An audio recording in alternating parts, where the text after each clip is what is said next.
बच्चों स्वागत है आपका आपके अपने YouTube चैनल रोजगार विद सचिन पर। आज मैथ्स की क्लास होगी मिक्स क्वेश्चनों की। इससे पहले मैं क्लास 4 करा चुका हूं बच्चों, आज क्लास 5 होगी। आइए चलते हैं क्लास 5 की ओर। और मैथ के बहुत ही दमदार क्वेश्चन होंगे, 10 क्वेश्चन मुझे आपको कराने हैं आज। आइए चलते हैं पहले क्वेश्चन की ओर। सभी विद्यार्थी लिखेंगे बच्चों पहला क्वेश्चन आज का। क्वेश्चन नंबर 1 लिखेंगे सभी विद्यार्थी।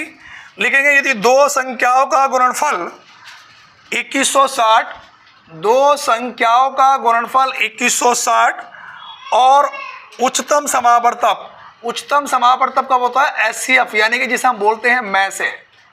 और लघुत्तम समावर्तक का मतलब होता है बच्चों एलसीएम। लेकिन यहां पर मुझे दो संख्याओं का क्या दे रखा है? गुणनफल।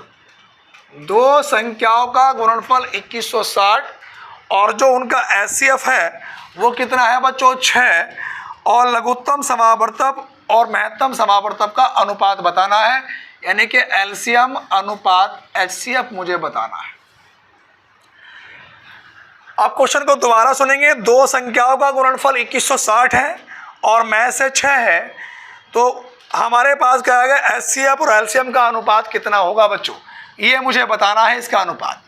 अब ध्यान दो बच्चों, मेरे पास सवाल में कहा गया है कि ये जो दो संख्याएं हैं इनका गुणनफल दे रखा है।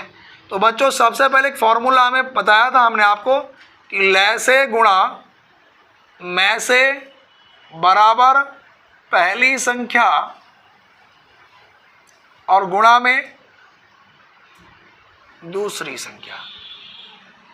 अब देखो भैया ले से कितना दिया है मेरे पास पता नहीं है, में से कितना है भैया? 6। तो ले से मैं x मान सकता हूं और संख्याओं का दोनों का जो गुणनफल है वो कितना दे रखा है? 2160। 6 के पाड़े से ये 6 18 बचा 3 और 6 6 36। तो ये जो मेरे पास x की वैल्यू कितनी निकल के आ गई? 360, यानी कि ले से 360 निकल के आ गया। अब इनका अनुपात पूछा, 360 अनुपात कितना? 6। तो 6 के ना 6 और 6 6 36, तो अनुपात कितना निकल के आया बच्चों? 60 अनुपात 1। 60 अनुपात 1। सभी विद्यार्थी कॉपी करेंगे? नहीं, सभी विद्यार्थी भैया कॉपी करें। क्वेश्चन नंबर दूसरा चलेंगे आज का हम लोग। इसके बाद बच्चों क्वेश्चन नंबर दूसरे की ओर हम लोग चलेंगे। लिखेंगे जरा अगला क्वेश्चन लिखेंगे भैया। क्वेश्चन नंबर 2 लिखेंगे 50,000 रुपए का 10% की दर से 2 वर्ष का चक्रवृद्धि ब्याज क्या होगा? क्वेश्चन नंबर दूसरा है बच्चों, 50,000 रुपए का 10% की दर से 2 वर्ष का चक्रवृद्धि ब्याज क्या होगा जबकि ब्याज वार्षिक देय हो। लिखेंगे जबकि क्या हो? ब्याज क्या हो? और वार्षिक देय हो। अब देखो बच्चों क्वेश्चन को हम लोग करेंगे भैया। हमारे पास दर कितने परसेंट है बच्चों? 10%। अगर मैं 10% की फ्रैक्शन बनाऊं तो 10 ही का ना 10, 10 ढाई 100। 10 से कितनी हुई बच्चों? 11। कितने साल के लिए? 2 साल के लिए। 10 से 11, 10 गुणा 10 कितना हुआ? 100। 11 गुणा 11 121 बच्चों। अब हमारे हिसाब से मूलधन कितना है? 100 रुपए। उसके हिसाब से कितना है बच्चों? 50,000। तो मैं कहूँगा इस 100 की वैल्यू कितने के बराबर है बच्चों? 50,000 के। तो 1 यूनिट की वैल्यू 50,000 और बटे में कितना? 100। दोनों जीरो से जीरो कट गए, तो 1 यूनिट की वैल्यू कितने के बराबर आ गई बच्चों? 500 के बराबर आ गई। और हमारे पास चक्रवृद्धि ब्याज होता क्या है? मिश्रधन माइनस का मूलधन। अब इनका अंतर कितने का निकल के आएगा? 21 का। गुणा कितने से कर दूंगा? 500 से। तो ये 0 0 और 5 ही का ना 5 और 5 धनी 10, तो कितना निकल के आ गया बच्चों? 10 500। ये 21 पंजे 105 होता है और 2 जीरो ये रहे। बात क्लियर हो गई? अगले क्वेश्चन पे हम लोग चलेंगे। सभी विद्यार्थी कॉपी कर लें, जल्दी जल्दी से कॉपी करेंगे भैया।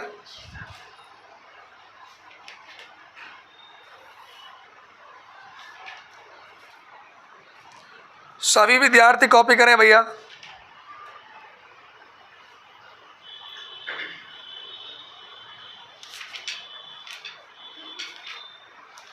कॉपी कर लिया भैया सभी बच्चों ने? चलो अगले क्वेश्चन पे लिखेंगे बच्चों। इसके बाद अगला क्वेश्चन लिखेंगे हम लोग। सवाल नंबर 2 के बाद बच्चों हम लोग 3 पे चलेंगे। तीसरे नंबर है क्वेश्चन पे, क्वेश्चन नंबर 3। तीसरा क्वेश्चन लिखेंगे।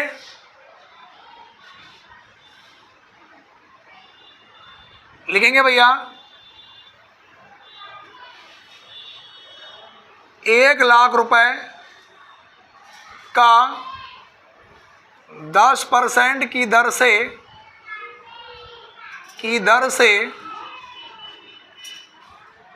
2 वर्ष का CI क्या होगा जबकि ब्याज वार्षिक दे हो।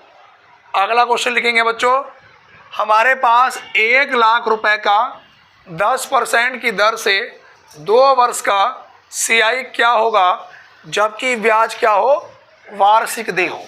अब देखो ध्यान दो बच्चों, यहाँ पर फिर 10% है तो 10% के फ्रैक्शन बनाऊंगा। 10 ही का ना 10, 10 ढाई 100, तो 10 से 11, फिर ये बच्चों 10 से 11, तो 2 साल के लिए 10 ढाई 100 और 11 गुणा 11 कितना निकल के आया बच्चों, 121। हमारे हिसाब से मूलधन कितने रुपए है बच्चों, 100 रुपए, उसके हिसाब से 1,00,000 रुपए। तो मैं कहूँगा 100 की वैल्यू कितने के बराबर है बच्चों, 1,00,000 के। तो 1 यूनिट की वैल्यू 1,00,000 बटे में 100, दोनों 0 से 0 कट गए, तो 1 यूनिट की वैल्यू कितने के बराबर आ गई, 1,000 के। इसका अंतर कितना निकल के आया बच्चों, 21 का। तो 21 की गुणा 1,000 से करी तो 21 ही का ना 21 और 3 0, तो आंसर कितना निकल के आया बच्चों, 21,000। जल्दी से कॉपी करें सभी विद्यार्थी। अगले क्वेश्चन पे चलेंगे हम लोग।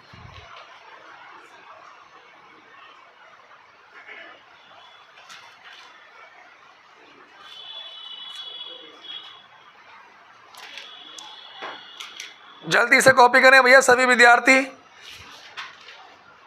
जी।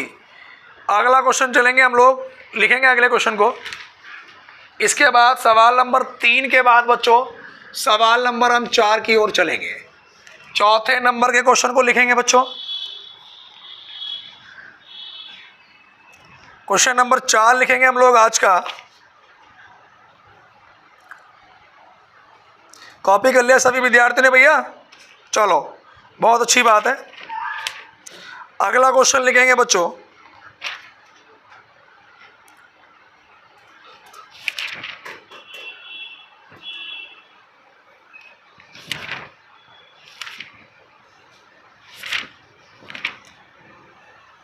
लिखें, अगला क्वेश्चन है सवाल नंबर 4। लिखेंगे ए किसी कार्य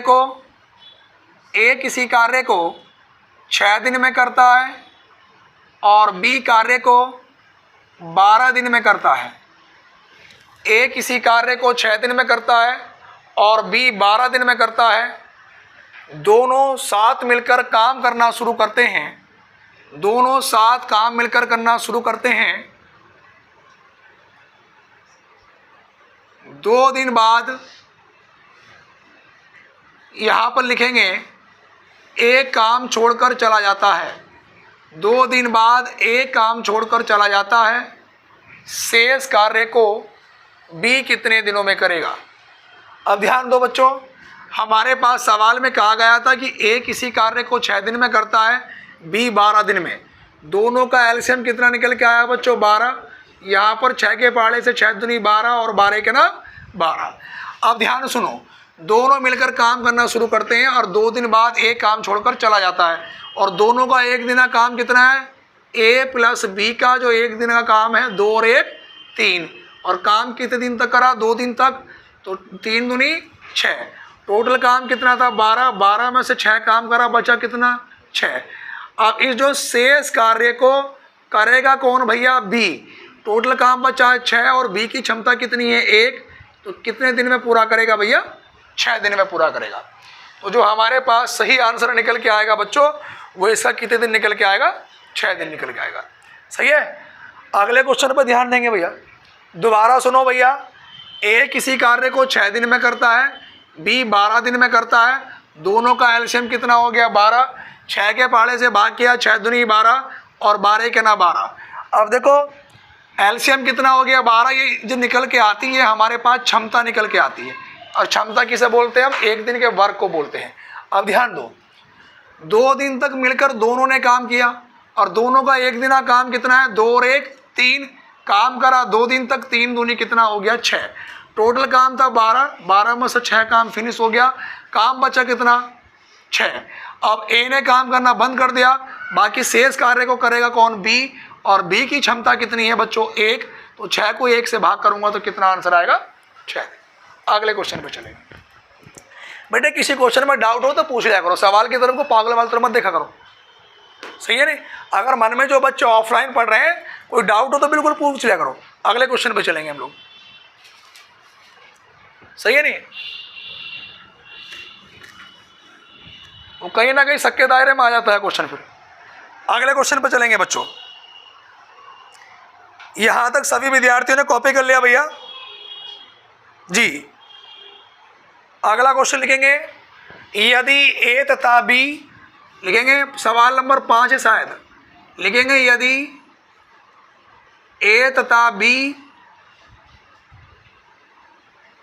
ऐसे 2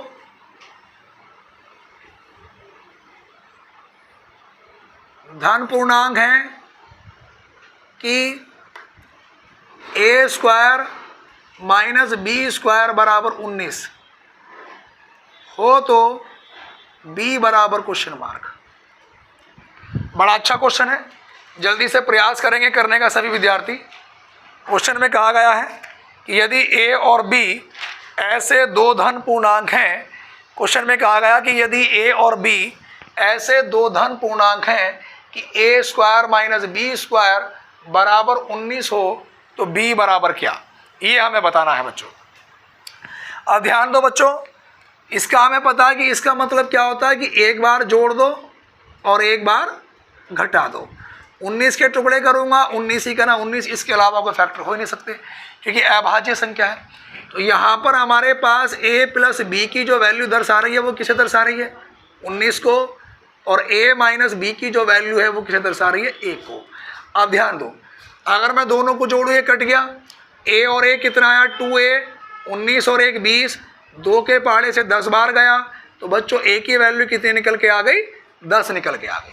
अब देखो, जब हमें ये पता था कि a और b 2 व्यक्ति हैं, उनके पास 19 रुपए हैं, जब अकेले a के पास 10 रुपए आ गए तो b के पास कितने होंगे 9 रुपए। तो b की वैल्यू कितनी होगी बच्चों 9 होगी जी। अगले क्वेश्चन की ओर हम लोग चलेंगे, जल्दी से कॉपी करते चलें भैया सभी विद्यार्थी।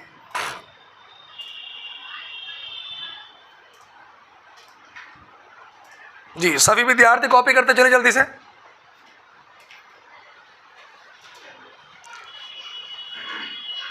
लिखेंगे अगला क्वेश्चन, लिखेंगे सवाल नंबर 5 के बाद बच्चों हम लोग चलेंगे 6 पर। 6ठे नंबर के क्वेश्चन को हम लोग लिखेंगे कि 17 की पावर 200 को, लिखेंगे 17 की पावर यानी घात 200 को 18 से भाग देने पर शेषफल क्या प्राप्त होगा। ये है क्वेश्चन। 17 की पावर 17 की घात 200 को 18 से भाग देने पर शेषफल कितना होगा। अब यहां पर ध्यान दो बच्चों, ये रिमाइंडर थ्योरम का सवाल है और मैंने आपसे बताया था पहले भी शेषफल प्रमेय का कि अगर मेरे पास इसके पास कंडीशन है कि अगर घात क्या होगी सम, तो बच्चों मैं क्या लूँगा 2 4 इस तरह से लूँगा। अगर पावर जो घात है विषम होगी बच्चों तो मैं क्या वैल्यू लूँगा 1 3 इस तरह से लूँगा। तो ये घात मेरे पास 200 सम है या विषम है, सम है। तो बच्चों मैं 17 की पावर पहले कितना लूँगा 2, और 17 की पावर 2 का मतलब 289। अगर ये 289 से 18 से छोटा होता तो फिर 2 की जगह 4 लेता। अब मैं 289 को कितने से भाग करूँगा बच्चों 18 से, 18 का ना 18 बचा 109, 18 छक्का 108, तो बचा कितना 1। तो मेरा जो आंसर होगा वो शेषफल कितना होगा बच्चों 1 होगा। कॉपी करते चले सभी विद्यार्थी, क्या आंसर होगा बच्चों 1 होगा।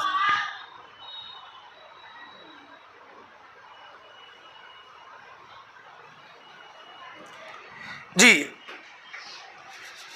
सभी विद्यार्थियों ने कॉपी कर लिया क्वेश्चन। उसके बाद हम सवाल नंबर 6 के बाद बच्चों क्वेश्चन नंबर 7 पे चलेंगे। हम लोग 7वें नंबर के प्रश्न पे ध्यान दें। लिखेंगे सभी विद्यार्थी संख्याओं, लिखेंगे संख्याओं, लिखेंगे 1 2 3 कॉमा लिखेंगे 99 कॉमा 100। कहाँ तक की है? 100 तक। को परस्पर गुणा किया जाता है। को लिखेंगे को परस्पर गुणा किया जाता है। गुणनफल के दाईं ओर अंत में लिखेंगे गुणनफल के दाईं ओर अंत में शून्यों की संख्या ज्ञात करें।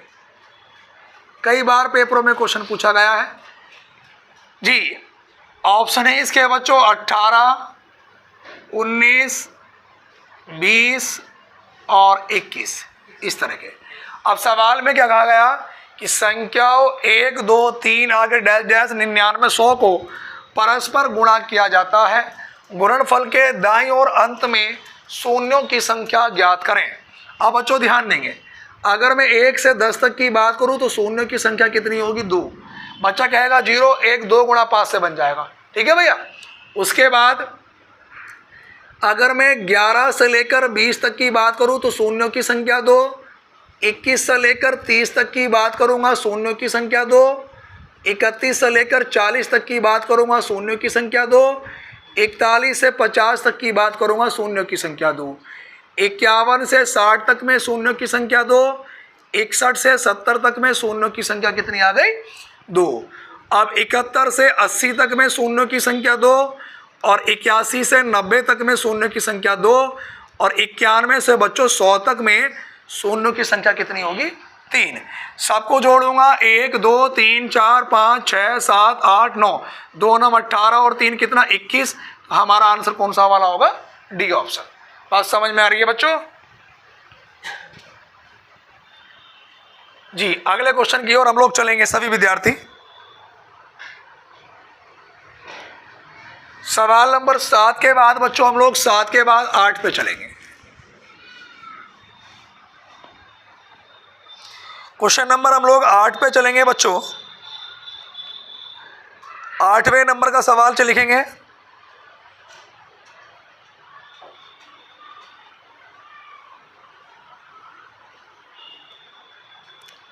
लिखेंगे भैया कि 0.54 कॉमा 1.8 उसके बाद लिखेंगे 7.2 का लघुत्तम समावर्तक कितना होगा? बच्चों ये कौन से नंबर का क्वेश्चन है? इससे पहले 6 क्वेश्चन हो चुके हैं जी।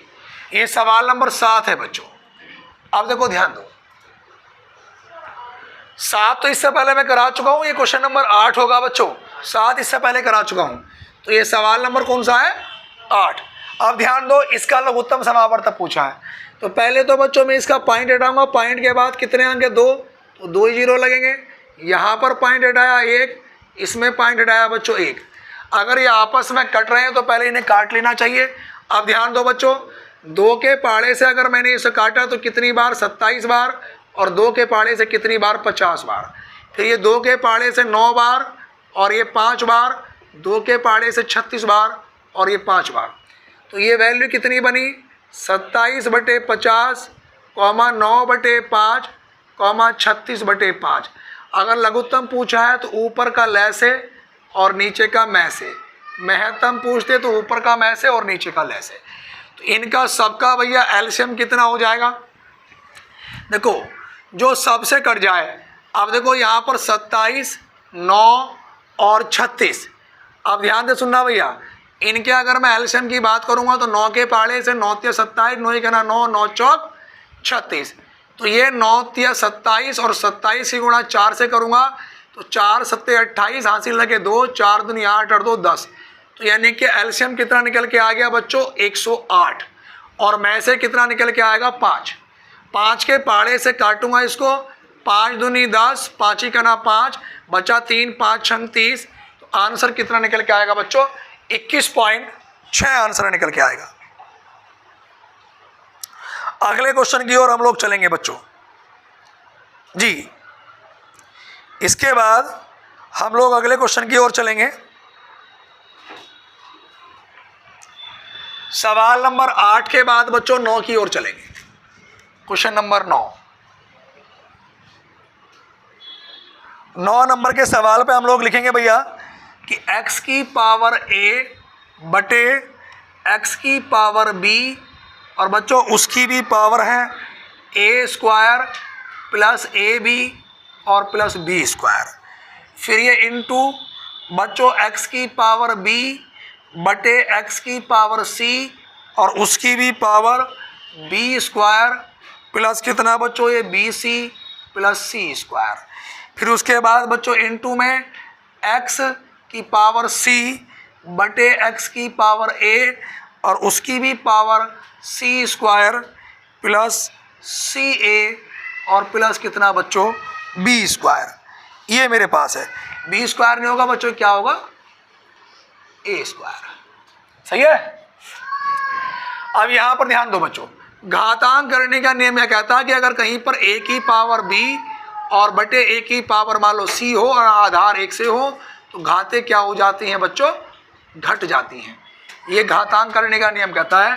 तो यहाँ पर ध्यान दो बच्चों, ये x की पावर a जब ये b ऊपर जाएगा तो माइनस का हो जाएगा, और ये a square plus A B और प्लस क्या b स्क्वायर। ऐसे ही बच्चों इसमें इंटू का मतलब क्या, गुणा।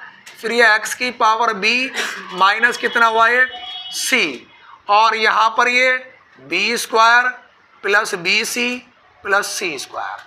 अब फिर गुणा में बच्चों हो x की पावर कितना हुआ हो c माइनस a, और यहाँ पर a c square plus C A plus A square. ये बात निकल के आई बच्चों, ठीक है भैया। अब देखो यहाँ पर मेरे पास जो ये फॉर्मूला बन जाएगा बच्चों, ये बन जाएगा a क्यूब और माइनस किसका b क्यूब का, x की power a cube minus b cube into x की पावर b की पावर 3 माइनस c की पावर 3 गुणा फिर x की पावर c की क्यूब माइनस a क्यूब। अब ध्यान दो, जब आधार 1 से हो तो घाते क्या होती है, जुड़ जाती हैं। x की पावर a की पावर 3 माइनस b की पावर 3 प्लस फिर b की पावर 3 माइनस c की पावर 3 प्लस c की पावर 3 माइनस a की पावर 3। a की पावर 3 प्लस का माइनस कट गया, b की पावर 3 प्लस का माइनस कट गया, c की पावर प्लस माइनस कट गया। तो यहाँ पर x की पावर कितना बचा 0, और बच्चों किसी की भी पावर 0 हो तो उसका मान कितना होता है 1 होता है। कॉपी करें।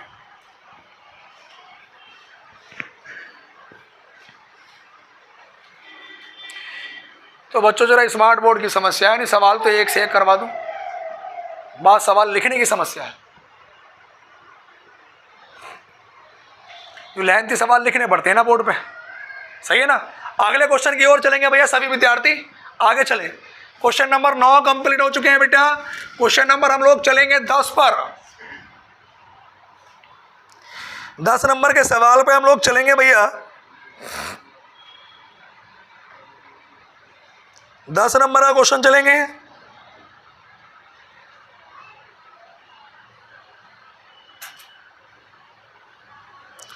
लिखेंगे किसी वस्तु को 20% लाभ पर बेचने से। क्वेश्चन नंबर 10 है, किसी वस्तु को 20% लाभ पर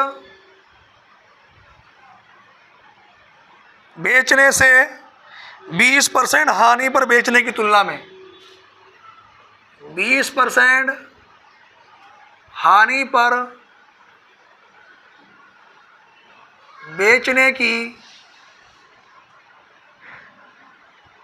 तुलना में 60 रुपये अधिक प्राप्त होते हैं। 60 रुपये अधिक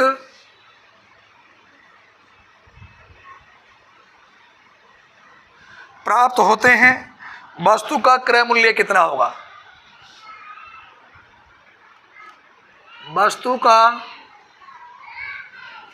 क्रय मूल्य कितना होगा? देखो बच्चों, मैंने आपको एक बात बताई थी इसमें कि अगर कहीं पर लाभ होता है तो कंडीशन बच्चों क्या होगी? माइनस। कहीं पर अगर हानि होती है तो भी कंडीशन माइनस। और बच्चों कहीं पर अगर लाभ और हानि होता है तो प्लस, और हानि और लाभ होता है बच्चों तो प्लस। और मैंने ये भी लिखवाया था कि जो सीपी है, सीपी का मतलब होता है क्रय मूल्य, कॉस्ट प्राइस। ये किस पे निकलता है? 100 पे निकलता है। अब देखो, एक बार 20% का लाभ है और एक बार 20% की हानि, तो दोनों क्या हो जाएंगे? आपस में जुड़ जाएंगे। 20 और 20 कितना? 40। और 40% की वैल्यू जो रुपए कम या अधिक मिले कितने के बराबर है? 60 के। और क्रय मूल्य 100 पे निकलता है, तो 100 की वैल्यू निकालूंगा 60 गुणा 100 और बटे में कितना? 40। 20 पंजे 100, 20 दूनी 40। 2 के पहाड़े से 30 बार और 3 पंजे 15। 150 रुपये ये मेरा सीपी निकल के आ गया। क्या निकल के आ गया बच्चों? 150 रुपये सीपी निकल के आ गया। ठीक है बच्चों, आज की क्लास यहीं तक रखेंगे भैया। और बच्चे बहुत प्यार कर रहे हैं वीडियो को, और भैया ज़्यादा से ज़्यादा वीडियो को हमारी शेयर करना, जो भी आपके साथी हैं। और जिन बच्चों ने अभी तक चैनल को सब्सक्राइब नहीं किया बच्चों, जरा वो चैनल को जरूर सब्सक्राइब कर लेना। और नेक्स्ट वीडियो हमारी कल आएगी रीजनिंग की। धन्यवाद।